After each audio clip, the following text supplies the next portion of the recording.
এই সরকার, নতুন সরকার গঠিত হওয়ার পরে গত 4 মাসে আইসিটিতে নতুন কোন রায় আমরা এখন পর্যন্ত দেখি নাই। নতুন কোন তদন্তের রিপোর্ট এখন পর্যন্ত দাখিল হয় নাই। এটা স্পষ্টত যে চিফ প্রসিকিউটরকে বসানো হয়েছে তিনি দায়িত্ব পালনে ব্যর্থ হয়েছেন। অবিলম্বে তাকে পদত্যাগ করতে হবে এবং নতুন যোগ্য দায়িত্ববান ব্যক্তিকে বসাতে হবে যিনি আন্তর্জাতিক ট্রাইব্যুনালের মাধ্যমে বিচার নিষ্পন্ন করবেন এবং দল হিসেবে আওয়ামী লীগকে নিষিদ্ধ করার সকল ব্যবস্থা নিশ্চিত করবে। আমরা স্পষ্টভাবে বলতে চাই, গণহত্যার মাধ্যমে আওয়ামী লীগ বিচারের কাঠগড়ায় দাঁড়িয়েছে আর সংস্কার বাস্তবায়ন না করার ফলে বিএনপি জনগণের কাঠগড়ায় দাঁড় হয়েছে। এই দুই শক্তির বিরুদ্ধে আমাদেরকে এখন সমানভাবে লড়াই চালিয়ে যেতে হবে।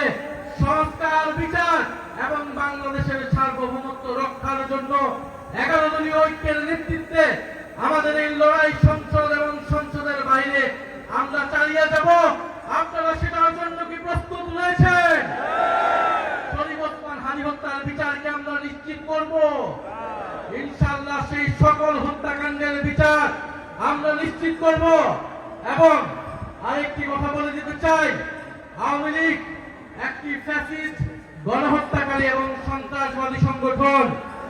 আওয়ামী লীগ দেশের স্বাধীনতা, সার্বভৌমত্ব বিরোধী সংগঠন, যার আশ্রয় হয়েছে দিল্লিতে, কারণ আওয়ামী লীগের শেকড় রয়েছে দিল্লিতে। আওয়ামী লীগ একটি ভারতীয় পার্টিতে পরিণত হয়েছে, আগাগোড়াই এটি একটি ভারতীয় পার্টি ছিল। আওয়ামী লীগের দেশে আসার, আওয়ামী লীগের রাজনীতি করার সুযোগ বাংলাদেশে 5ই আগস্টেই সমাপ্ত হয়েছে। যারা সমঝোতা করছে, যারা নতুন করে স্বপ্ন দেখছে আওয়ামী লীগকে রাজনীতিতে পুনর্বাসিত করার, তাদের পরিণতি আওয়ামী লীগের মতোই হবে। আমরা স্পষ্টভাবে বলতে চাই, আইনমন্ত্রী বিচার করা না করার কারণে তিনি স্পষ্ট ব্যর্থ হয়েছেন। স্বরাষ্ট্রমন্ত্রী নিরাপত্তা দিতে না পারায় তিনি ব্যর্থ হয়েছেন। তথ্যমন্ত্রী তিনি স্পষ্টভাবে ব্যর্থ হয়েছেন। আওয়ামী লীগের সুশীল সমাজকে তিনি মিডিয়া স্পেস দিচ্ছেন। এই সব কিছুই বাংলাদেশের জনগণ দেখছে। আমরা আজকে এই সমাবেশ থেকে বলতে চাই, জুলাই গণহত্যা সহ, শাপলা হত্যাকাণ্ড সহ, পিলখানা হত্যাকাণ্ড সহ সকল গুম খুন এবং শরীফ ওসমান হাদি হত্যাকাণ্ডের বিচার অবিলম্বে নিশ্চিত করতে হবে।